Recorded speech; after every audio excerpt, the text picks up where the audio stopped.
We have some major breaking news as it has been announced that Austin Dillon has been removed from the playoffs, and that win at Richmond will not count toward him making the playoffs. And Joey Logano has been fined $50,000 for his pit road actions after the conclusion of the Cup Series race. What's going on, guys? It's Daniel, and welcome back to our video. As I just said a second ago, we got some pretty massive major breaking news as NASCAR has handed out some pretty big and massive penalties. They announced today that NASCAR officials were Wednesday that Austin Dillon's win at Richmond would not count toward eligibility for the Cup Series playoffs. The decision arrives 3 days after the Richard Childress Racing driver bashed his way to victory by crashing Joey Logano and Denny Hamlin on the final lap of Sunday's Cookout 400. Dillon's penalty was the most severe of a handful of those issued after Sunday's race, which was decided by a chaotic last lap of overtime. After a full review of footage and data, NASCAR officials ruled Dillon's victory was sand, but that his automatic berth in the 16-driver postseason field will be voided for violating sections 12.3.2.1.b of the NASCAR rulebook, which deals with playoff eligibility and states. Race finishes must be unencumbered by violations of the NASCAR rules or other actions determined to stock car auto racing or NASCAR as determined in the sole discretion of NASCAR. Dillon, number 3 team, also were docked 25 points in both the drivers and owners standings, dropping Dillon from 26th to 31st in the former rankings. Officials also indicated that his rescinded playoff eligibility for Sunday's win applies to both the drivers and owners championship. Elton Sawyer, NASCAR Senior Vice President of Competition, indicated that the penalty stemmed from the total chain events through turn 3 and 4 on the final lap.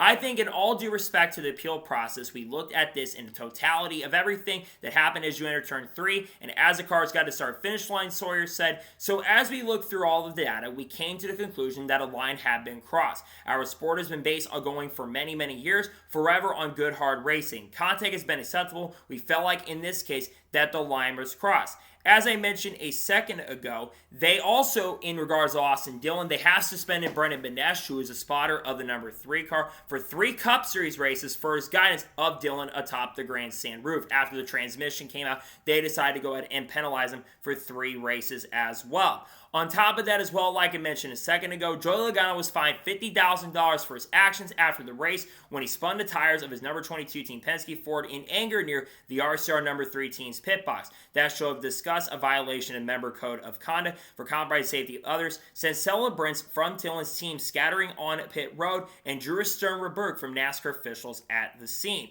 And also in regards to some other things that were noticed, Sawyer basically explained as well that basically some of this we've got to do work from our side. They do admit that what happened with Joey Logano, they said they got to do a much better job in regards to that. I'm going to break down both penalties here and kind of say what I want to say. Number 1, I think this was a very good decision by NASCAR to basically say, hey, you get to keep the win, but you do not get to use that toward playoff eligibility. I've been basically saying this for a long time. If you intentionally wreck somebody to win a race, if you do that and you're not locked into the playoffs, you should have that win rebuked. NASCAR absolutely got the call right. I personally think, however, they should have taken it a little bit farther, and I personally think they probably should have suspended Austin Dillon for 1 race. Not because what he did to Joey Logano, but what he did to Denny Hamlin. He right-reared Denny Hamlin down the straightaway, which I think is the big reason why Austin Dillon was handed a major penalty in the first place. I think NASCAR got the call right here, and I think that this is the precedent going forward. They're basically saying, hey, if you do this going forward, we're going to take your win away. And Elton Sawyer, for once, I 100% agree with what he said. Austin Dillon crossed the line. If he had not done what he did to Denny Hamlin and just gotten the back of Joey Logano, I don't think that you see Austin Dillon really get any sort of penalty at all. But because he right-reared Denny Hamlin down the straightaway and wrecked the 2 leaders for the win and was way over egregious, that is absolutely crossing the line. As for the spotter being suspended, Brendan Benesh, I think that's also the right call that they made there, suspending him for 3 races because he's the one that was encouraging it. Richard and his team were trying to basically deny this and say that he wasn't saying that on the spotter stand, but that is not exactly true after the audio came out, and Richard doubled down on it as well. Now, it's unknown at this point if they're going to appeal the penalty, but I do expect that NASCAR will not grant them the appeal, and their appeal will probably likely be denied because, in my opinion, when you look at this situation for Austin Dillon, NASCAR had no choice. They had to do something about this because if they weren't going to do anything about this, this sport was going to continue going in a really bad direction. You can't just wreck your competition for a win. Now, that being said, NASCAR does, in my opinion, in the future maybe need to change the playoff format, so stuff like this maybe never happens again. But I'm glad that NASCAR is making the right decision. So, going to the next side of things, what does this mean for the playoff cutoff line? Well, I believe this moves Ty Gibbs up another 40 to 50 points. Mark Truex Jr. gains another 40, 50 points as well. Bubba Wallace is back above the cutoff line, and I believe Ross Chastain also, or Chris Buescher, both go back above the cutoff line as well. But going back to the right rear hook, I feel like that Austin Dillon should have been suspended for a race. Bubba Wallace did a right rear hook to Kyle Larson in Las Vegas. He got a one-race suspension, and we also saw Chase Elliott do it to Denny Hamlin. He got a right rear. I guess what their theory is that basically it wasn't retaliation what Austin Dillon did, so that's probably why they did it. But I think they did the best thing they could outside of the suspension.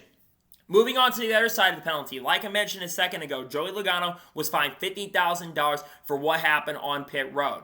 Originally, I would have said no, but after seeing all the footage and evidence that came out and the in-car camera where he gassed it up in front of his family, yeah, there's no denying that. That is 100% a penalty. You can't be gassing it up on pit road, basically in the danger of other people, endangering other individuals. That's extremely dangerous, and I would not have been shocked or surprised if NASCAR decided to lay the hammer down even more and decided to suspend Joey Logano a race for that. But they're basically giving the same penalty that Bubba Wallace got at the Chicago Street Course when he ran into Alex Bowman, got a $50,000 fine, and they're giving him the same penalty that Daniel Suarez got on pit road when Alex Bowman was involved with that as well.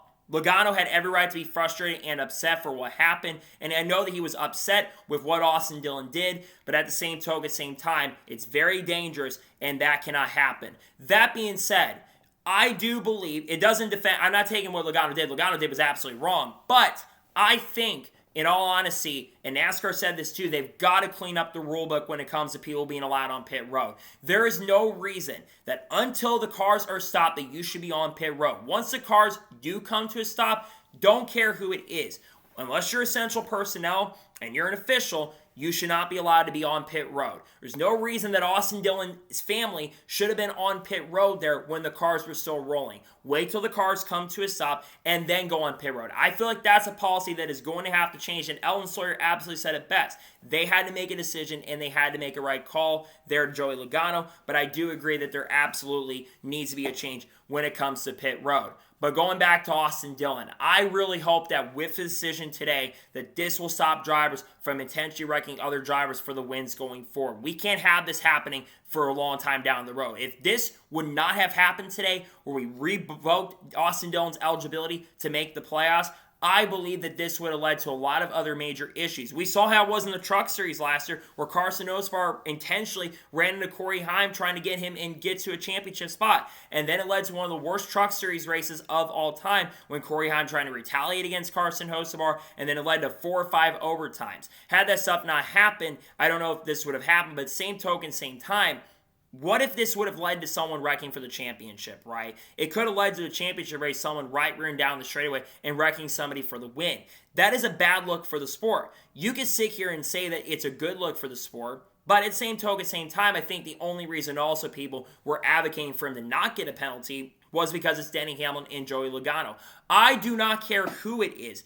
It doesn't matter if it's Joey Logano or Denny Hamlin or Kyle Larson or Chase Elliott. It doesn't matter the driver or Austin Dillon for that matter who wrecks somebody. If you driver hooks somebody down the straightaway and wreck them intentionally for the win, your playoff eligibility, that win, should not count toward making the playoffs. And now at this point, Austin Dillon has to win another race. They did show some speed. Now, I don't want to discount Austin Dillon. He did have the pace and speed at Richmond and would have been in that position had it not been for Ryan Preece and Ricky Stenhouse Jr. But Tyler Reddick, also go to him for a second, said it best as well. I think that basically they made the right call here. And Reddick also kind of said this too on Sirius XM. But basically he said that his kid Bo was looking and saw and said, oh yeah, that's absolutely cool. That is not cool. There is no reason that anybody should do this. Right rearing somebody down the straightaway and wrecking somebody for the win does not take talent. Bumping and running, I have no problem with that. I don't think anybody has a problem with that. You got to have some talent to do that. Wrecking somebody for a win, intentionally wrecking them, you can't do that. So I think NASCAR today got the right call. They made the right decision. I wish they would have suspended him, but I think at the same token, same time, I'm glad to see NASCAR took some action today and penalized Austin Dillon for what happened on the racetrack. I think it's the right decision, right call, and I also think they got the right call with Joey Logano as well. So, that is going to be today's special breaking news report. I want to thank you guys for watching. Please subscribe to the channel, notifications on, so notified when a video does go live on my channel. Follow me on Twitter, Facebook, and Instagram, and support my Patreon as well. Let's get below that and comment your thoughts below on today's episode. Do you think NASCAR made the right call or not? Let me know your thoughts in the comments below. Tomorrow on the channel, we're going to have the race picks for the Cookout 400, not the Cookout 400, the Firekeepers Casino 400 at Michigan, and we're also going to have the paint scheme video for the Firekeepers Casino 400 as well. Then on Friday, we'll have a NASCAR news video, discuss news over the course of the last couple days, and we've got other content dropping as we head to Michigan. So anyways, like I said, I want to thank you guys for watching today's episode, and I'll see you guys next time for more great, awesome NASCAR content. We got an SVG video dropping as well this weekend, some other content for all-around drivers like maybe Haley Dean or something like that in the future. So I'll see you guys for more great content in the future. Take care, everybody.